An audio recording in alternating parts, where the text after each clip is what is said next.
அனைவருக்கும் முதல் கண் வணக்கம். நம்ம தலைவர் சொன்ன மாதிரி எந்த பாஷையில் சொன்னால் ஆளுங்கட்சிக்கு புரியுமோ அந்த பாஷையில் இப்போ அவர் நம்ம தெளிவாக சொல்லிட்டு இருக்கார். அறப்போராட்டம் அறப்போராட்டம் அறப்போராட்டம், அதுதான் அவரோட இது. உண்ணாவிரதம் உண்ணாவிரதம் உண்ணாவிரதம். இன்றைக்கி பெருசாக உண்ணாவிரதம் இருக்கிறோம். இந்த உண்ணாவிரதத்துக்கு நமக்கு நிச்சயம் வெற்றி கிடைக்கும். ஒரு கால் நமக்கு வெற்றி கிடைக்கலன்னா அடுத்த போராட்டம் சாகும் வரை உண்ணாவிரதம். அந்த மாதிரி ஒரு தீவிரமான போராட்டத்தை ஆரம்பித்து நாம் அதில் கண்டிப்பாக வெற்றி அடைவோம். மற்றவங்க மாதிரி கூடாங்குள்ள அது மாதிரி அல்ல. நம்ம போராட்டம் யாதவன் இருந்தால் சும்மா இருப்பான், பொங்கி எழுந்தால் அப்போ என்னன்னு தெரியும். பாரத யுத்தத்தில் கத்தி இல்லை ரத்தம் இல்லை. கிருஷ்ணர் 2 இது சொன்னார். ஒன்று, நான் தனியாக நிற்கிறேன், கத்தி எடுக்க மாட்டேன், ஆயுதம் எதுவும் எடுக்க மாட்டேன், தனியாக. இன்னொன்று, 2வது, என்னுடைய படைகள் பூரா உங்களுக்கு. ஆனால் ஜெயித்தது எது? படையோ பணபலமோ மற்றதோ அல்ல, சத்தியம்தான் ஜெயிச்சுது. அந்த மாதிரி நம்ம தலைவர் அறப்போராட்டம் சத்தியத்தின் வழியில் போகிறாரு. கண்டிப்பாக நமக்கு இன்றைக்கு இல்லாட்டி நாளைக்கு, நாளைக்கு இல்லாட்டி நாளானைக்கு வெற்றி கிடைக்குன்னு கூறி வாய்ப்புக்கு நன்றி கூறி விடைபெறுகிறேன். நன்றி. வில்லிவாக்கம் திருமதி ராஜேஸ்வரி சீனிவாசன் யாதவ்.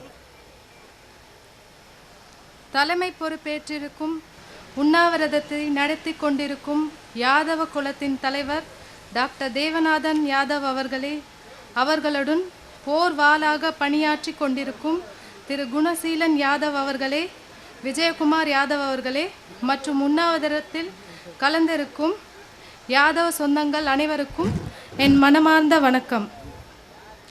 நம் சமுதாயத்தை மிகவும் பிற்படுத்தப்பட்டோர் பட்டியலில் சேர்க்க இந்த உண்ணாவிரதம். தமிழக முதல்வர் நமது யாதவ குலத்தை எம்பிசியாக சேர்க்க இந்த அறப்போராட்டம். யாதவன் என்பது 4 எழுத்து.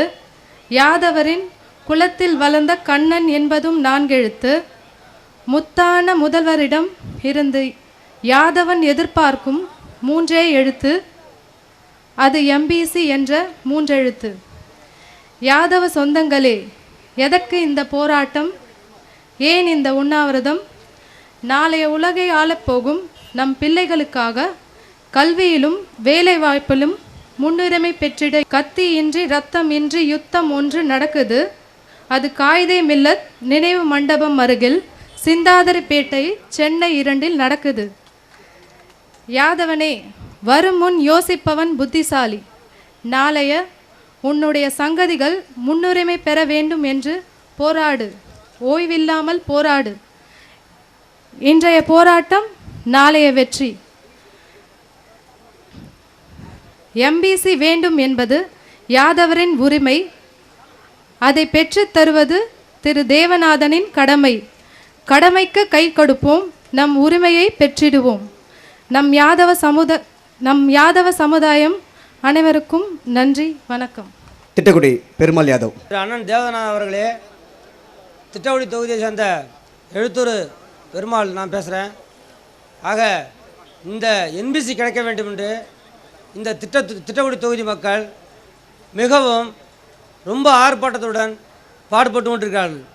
அதுபோன்று திட்டக்குடி தொகுதியை சேர்ந்த எனது அண்ணன், அருமை அண்ணன் பச்சமுத்தி யாதவ் அவர்கள், துபாயை சார்ந்தவர்கள், துபாய நண்பர்கள் அனைவரும் மிக பாடுபட்டு கொண்டிருக்கிறார்கள். இவர்கள் என்ன நினைக்கிறார்கள்? ஏதோ வந்தார்கள், யாதவர் உண்ணாவிரதம் இருந்தார்கள், சென்றார்கள், அதுபோன்றே போய்கொண்டிருப்பார்கள் என்று நினைக்கிறார்கள். அது தவறு. காஷ்மீரிலிருந்து கன்னியாகுமரி வரை என்ன நாங்கள் இருக்கின்றோம். என்றென்றும் நாங்கள் பாடுபடுவோம். எங்கள் அண்ணன் தேவநாதன் பக்கத்துணையாக இருப்போம். ஆக எங்களை அலட்சியப்படுத்த வேண்டாம், இந்த ஆட்சியை அலட்சியப்படுத்த வேண்டாம். கண்டிப்பாக எங்களுக்கு ஒரு என்பிசிங்கிற ஒரு இடத்தை ஒதுக்கித்தர வேண்டும் என்று கேட்டுக்கொண்டு, எங்கள் அண்ணன் அன்பு தெய்வம் எங்கள் தேவநாதன் வழியிலேயே நாங்கள் நடப்போம் என்று கூறிக்கொண்டு